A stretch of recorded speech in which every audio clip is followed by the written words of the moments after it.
Welcome to Conversations. I'm Suresh Kochar. Today, we're going to talk about a subject that has not been spoken about often, at least not till recently. Rudra, inside the Indian Army's quiet battlefield revolution.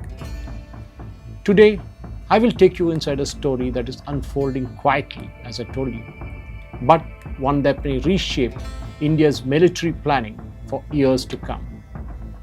It's a story of strategy, technology, and the speed at which modern warfare is evolving.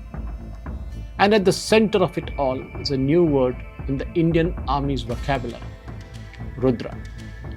Now, when you first hear that name, you might imagine a new missile, a new tank, or perhaps an advanced drone. But Rudra is none of those things. Rudra is a formation, a fully integrated all-arms brigade built to fight as one team. It brings together tanks, mechanized infantry, artillery, air defense, engineers, signal units, logistics elements, and increasingly drone detachments. Instead of fighting as separate pieces that must be stitched together on the battlefield, these units train together, deploy together, and if needed, move into combat together. Over the last few months, the Indian Army has quietly put on these brigades onto test. The trial took place on the Western Front under an exercise named Operation Trishul. One such brigade, codenamed Black Mace, went through a full operational validation. This wasn't a tabletop drill or a partial rehearsal. It was a full spectrum evaluation, designed to see how a Rudra Brigade functions when pushed to its limits. During the exercises, tanks rolled forward with mechanized infantry in tight coordination. Artillery batteries executed timed fire missions. Drone detachments fed real-time intelligence from overhead.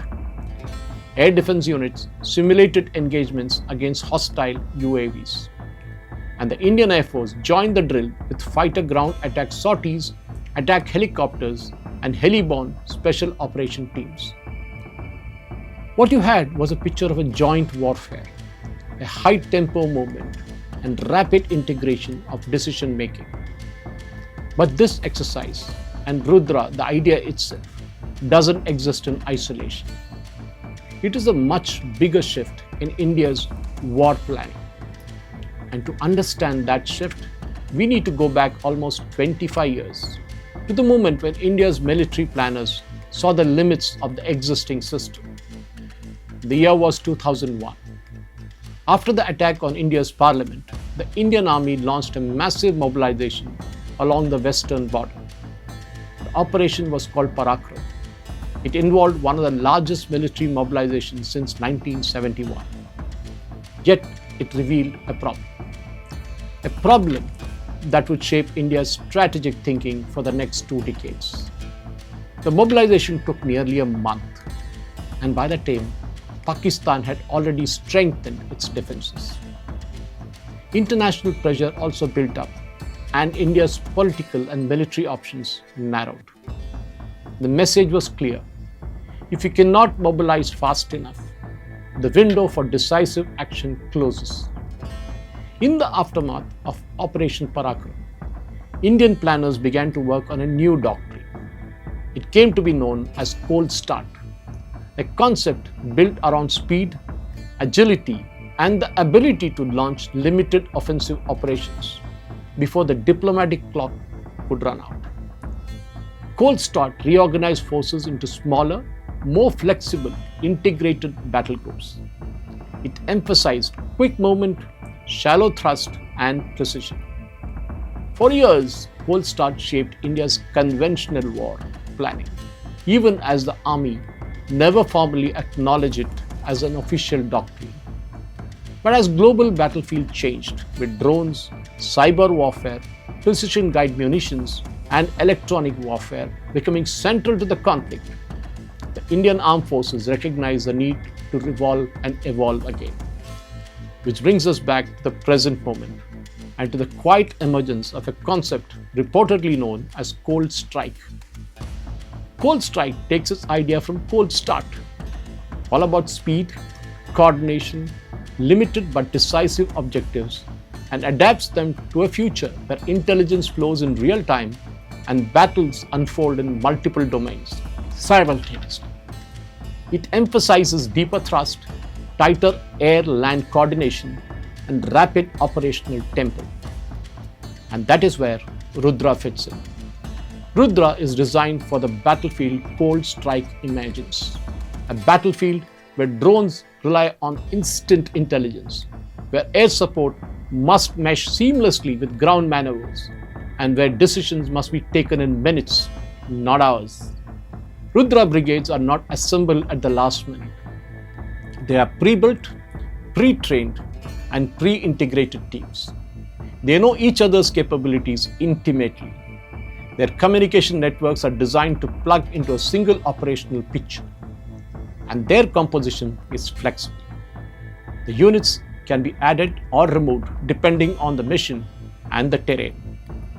A Rudra brigade operating in the mountains will look different from one that is deployed in the desert or in the plains. In fact, reports indicate that 2 Rudra brigades are already deployed on the northern borders, one reportedly in the high altitude terrains of eastern Ladakh and other one in Sikkim.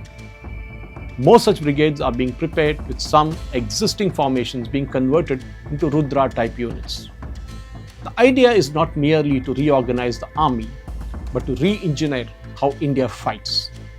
One of the biggest lessons the world has drawn from recent conflicts, from the Russia-Ukraine war to the Armenia-Azerbaijan clashes, is a central role of drones, and that happened even during Operation Sindoor.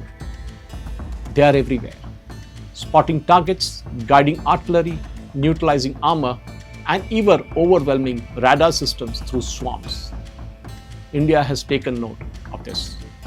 Both the Army and the Air Force are inducting indigenous counter-drone systems, some capable of using lasers to neutralize hostile UAVs at ranges up to 2 kilometers. These systems are expected to integrate directly into the Rudra brigades, giving them their own locations, air defense, and anti-drone bubble. All these changes point towards a larger transition, a move towards a joint technology-driven warfare that is faster decision cycles, greater autonomy in local commanders, and tighter integration between the 3 services. But India isn't there yet, and military experts are quick to underline the challenges that lie ahead. First, such formations must be tested across terrains, not just the plains of the Western Front, but in high mountains, dense jungles, and built-up complexities of urban environments. Each terrain demands different logistics, different communication equipment, different tactical approaches. Second, no modern doctrine can function without robust logistics. High-tempo operations consume fuel, ammunition, spare parts, and replacement equipment at an astonishing pace. For Rudra brigades to deliver on their promise, India must continue to strengthen its supply chains, pre-positioning stores, and improving the military logistic infrastructure along sensitive borders. Third, the backbone of such integrated operations is a reliable and secure communication network.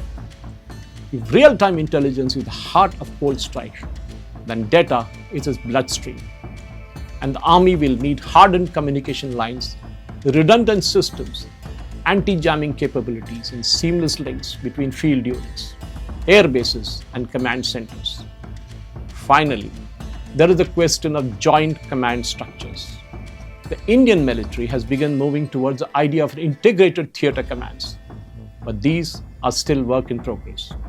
For Rudra brigades to operate at their full capacity and full potential, especially under a doctrine like Cold Strike, the command system must allow for faster decision-making and clearer responsibility across the 3 services. If transition succeeds, Rudra may become more than a new formation. It may become the backbone of India's future doctrine, a doctrine that is built on speed, precision, and integration.